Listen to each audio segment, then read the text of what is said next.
ኢትዮጵያም ሆነ ሌሎች ከሰሃራ በታች ያሉ ሀገራት የተቀመጠላቸውን የእድገት ትንበያ ሊያሳኩ የሚችሉት የሆርሙዝ ሰርጥ ቀውስ እየተባባሰ ካልሄደና ለቀውሱ የሚሆን የመውጫ ስትራቴጂ ካዘጋጁ ብቻ ነው ተብሏል። ይህንን ያመላከቱት ከሰሞኑ የወጡት የዓለም ባንክና የአይኤምኤፍ የኢኮኖሚ እድገት ትንበያዎች ሲሆኑ በትንበያዎቹም ሁለቱ ተቋማት በኢትዮጵያ የፈረንጆቹ 2026 የኢኮኖሚ እድገትና የዋጋ ግሽበት ላይ ልዩነት የታየበት ትንበያ አስቀምጠዋል። አቤል አበበ ከኢትዮጵያ መንግስት የ2018 ዓ.ም የእድገት እቅድና የዋጋ ግሽበት ግብ የተለየ ትንበያ የታየባቸውን ሪፖርቶች እንደሚከተለው ተመልክቷቸዋል።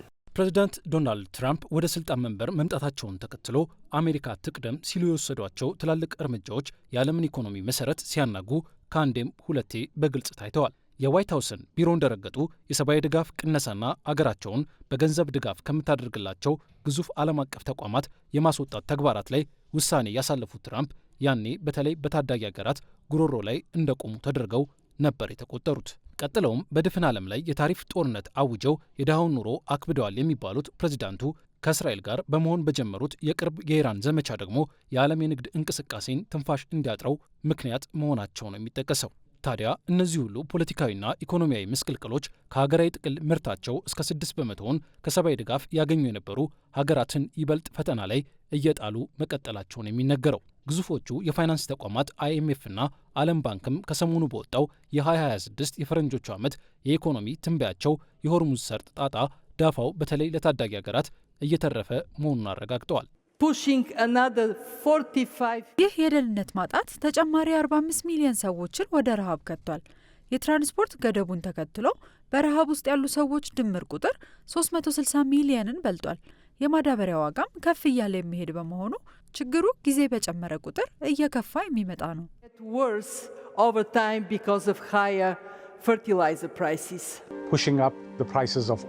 የነዳጅና የማዳበሪያ እንዲሁም የማጓጓዣ ዋጋዎች ጨምረዋል። ሁኔታው ንግድና ቱሪዝምንም ያደናቀፈ ነው። ተጽዕኖ ሰፊና ሀገራትን በስፋት ያዳረሰ ቢሆንም ድሃና የመቋቋም አቅም የሌላቸውን ሀገራትን ግን በጣም የደቆሰ ነው። በዚህም የተነሳም የኛ የተከለሰ የሰብ ሰሃራ ኢኮኖሚ ትንበያ ለ2026 ዓመት 4.3 እድገትን አስቀምጧል።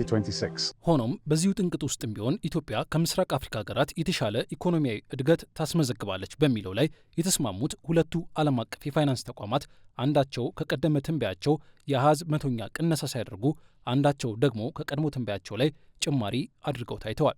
ቀድሞ በ2026 የፈረንጆቹ ዓመት ኢትዮጵያ 7.2 በመቶ እድገት ታስመዘግባለች ያለው ዓለም ባንክ ወቅታዊውን የመካከለኛ ምስራቅ ውጥረት ከግምት በማስገባት ይህን ትንበያ ወደ 6.5 በመቶ አውርጄዋለሁ ብሏል። ከሰሃራ በታች ላሉ ሀገራት ባስቀመጠው የቀደመ ትንበያ ላይ 0.3 በመቶ ቅናሽ ያደረገው ዓለም ባንክ አሁንም የኃይል አቅርቦትና የምግብ ቀውስ ውስጥ ያሉት ሀገራቱ ማብቂያው የማይታወቀው ቀውስ የሚያመጣውን ጣጣ ለመመከት ይቸገራሉ ነበር ያለው። በተቃራኒው ዓለም አቀፉ የገንዘብ ተቋም አይኤምኤፍ ኢትዮጵያ በ2026 የ7.1 በመቶ እድገት ታስመዘግባለች ሲል ያስቀመጠውን ትንበያ አሁን ወደ 9.2 በመቶ ከፍ አድርጎታል። ይህ ቁጥር የኢትዮጵያ መንግስት በዚሁ ዓመት አስመዘግቧለሁ ላለው የ10.2 በመቶ የኢኮኖሚ እድገት የቀረበ ነው። ለዚህ አስቻይ ምክንያት ብሎ የጠቀሰው ደግሞ የሀገር በቀል ኢኮኖሚ ሪፎርሞች ከተገመተው ከፍ ያለ ውጤት ማምጣታቸውን እንዲሁም የውጭ ምንዛሬ ፖሊሲ ማሻሻያና ሌሎች የተደረጉ ለውጦች ውጤታማ ናቸው ብሎ ማመኑን ነው።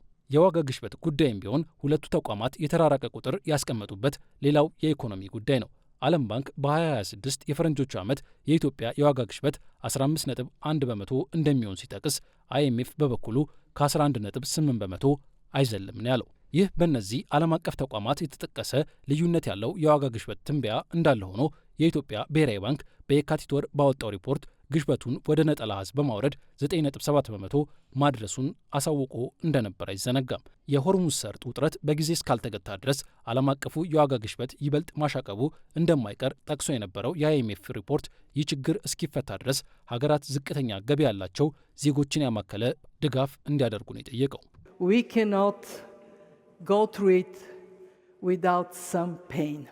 በዚህ ሁኔታ ውስጥ ያለምንም ህመም ማለፍ አንችልም።